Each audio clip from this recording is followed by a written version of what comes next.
Muy buenos días, ¿cómo están? Bienvenidos todos. El día de hoy, nuestra clase de Ciencias Sociales, vamos a trabajar en nuestro libro en la página 66 y 67. Vamos a empezar por la fecha, Asunción, 30 de agosto de 2021. Nuestra máxima, cuida tu salud. El tema, la guerra del Chaco. Dice así: el Chaco paraguayo fue testigo de una cruel guerra entre el Paraguay y Bolivia desde 1932 hasta 1935. Las tensiones sobre los límites indefinidos entre ambos países, que venían ya desde el periodo colonial, aumentaron a comienzos del siglo XX. Pero antes de la guerra hubo varios intentos para resolver las diferencias limítrofes de forma amigable a través de tratados como los siguientes. Entonces, la guerra del Chaco fue entre Paraguay y Bolivia entre los años 1932 hasta 1935. También nos dice que antes de la guerra ya hubo tratados, ¿verdad?, para resolver de forma amigable. Entonces vamos a ir viendo cuáles fueron esos tratados. Dice, el primer tratado de Couve-Quijarro en 1879.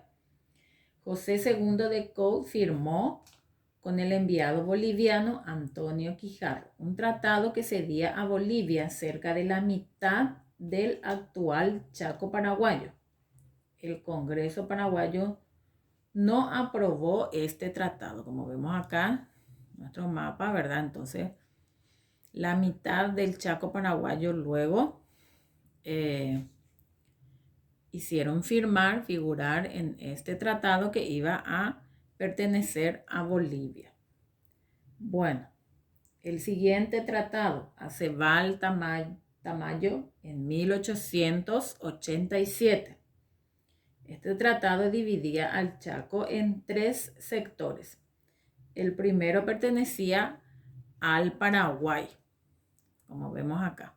A partir, solamente esta parte es que iba a pertenecer a Paraguay.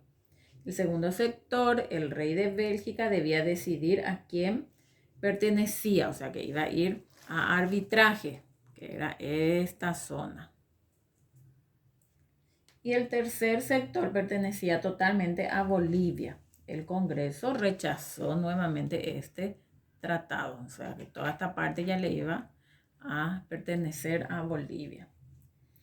El último tratado, Benítez y Chazo, en 1894, en este tratado, la frontera entre el Paraguay y Bolivia debía ser una línea que, partiendo de un punto situado 3 leguas al norte de Fuerte Olimpo, alcanzaba el Pilcomayo. Entonces, como vemos esta línea que cruza, ¿verdad? Entonces, toda esta parte iba a pertenecer a Bolivia. Como vemos en todos estos tratados, ¿verdad? Bolivia cada vez iba ocupando más el Chaco, el territorio paraguayo. Bueno, causas de la guerra. Y primero, la falta de definición de las fronteras, como los tratados firmados antes del año 1900 no fueron ratificados por los congresos de los países. En 1907 se firmó un protocolo Soler-Pinilla, mediante el cual Paraguay y Bolivia se comprometían a mantener la situación como estaba hasta resolver las diferencias de límites, pero tampoco fue respetado por Bolivia. Entonces, la segunda causa, la mediterraneidad de Bolivia. En la Guerra del Pacífico, Bolivia perdió sus costas sobre el Océano Pacífico y buscó un camino sobre el río Paraguay para llegar al Río de la Plata y así tener salida al mar. Fueron fundadas construcciones militares, que son los fortines, en el Chaco paraguayo. El tercero, la falta de ocupación física del Chaco. No existía población boliviana en el territorio disputado. y la paraguaya se reducía a pocos habitantes sobre el río Paraguay. La actual Villa Ayes y las colonias menonitas que se instalaron en el norte del Chaco desde 1927. Y el 4, los factores económicos.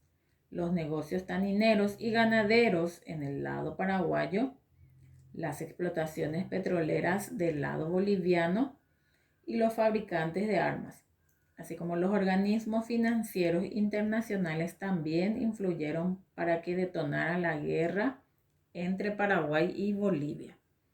Entonces, en la página 67 tenemos las batallas y hechos principales. Como vemos acá, empieza ya en el año 1927, que dice: los bolivianos mataron al teniente paraguayo Adolfo Rojas Silva. ¿Quién fue este teniente? Dice que fue hijo del presidente Liberato Rojas, estudió en la escuela militar, de donde egresó en 1926, fue la primera víctima paraguaya de la Guerra del Chaco, cuando fue muerto en el incidente al Fortín Sorpresa.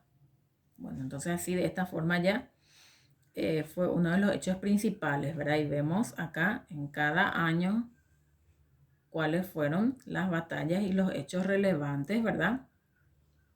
Que después ya causó la guerra. Acá tenemos: José Félix Estigarribia condujo al ejército paraguayo durante la Guerra del Chaco. Fue un gran estratega. ¿Por qué dice que fue un gran estratega? Porque ordenó avanzar sobre las fuerzas bolivianas lo más lejos posible de la línea del río Paraguay. Así mantuvo la ofensiva los 3 años de lucha. Bueno, vamos a pasar ahora a la parte de los ejercicios en la página 68. El número 1 dice: marco las banderas de los países que participaron en la Guerra del Chaco. Entonces vamos a marcar con una X. Dijimos que era Paraguay y Bolivia los que participaron en esta guerra. El número 2 dice: rodeo la imagen del conductor de la Guerra del Chaco. Escribo su nombre y explico por qué se lo consideró un gran estratega. Entonces, esta es la imagen. Van a encerrar en círculo. Acá van a escribir su nombre: José Félix Estigarribia.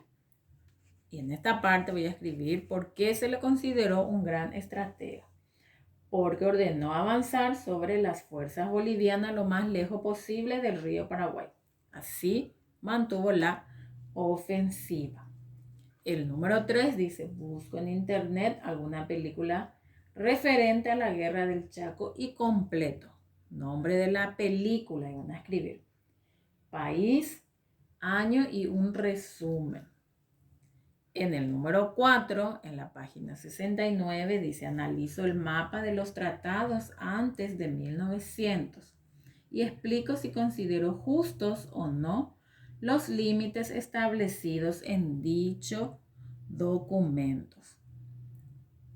El número 5 dice: completo los hechos destacados que faltan. Acá tenemos el año, ¿verdad? Y acá los hechos principales. Ejemplo, antes de 1900, ¿cuáles fueron los hechos principales? Que Bolivia y Paraguay firmaron varios tratados que no fueron respetados. En 1927, ahí empezó, ¿verdad? Que vamos a completar que los bolivianos mataron al teniente paraguayo Adolfo Rojas Silva. En 1928 hay 2 hechos principales que ustedes van a ir mirando en la página de la información y completando. Y así sucesivamente, 1931, luego 1932, 1933, hasta el año 1935, que fue ya el fin de la guerra. El número 6 podemos escribir acá también. Dice: conversamos sobre la importancia de conocer nuestra historia y cómo valorar a nuestros héroes.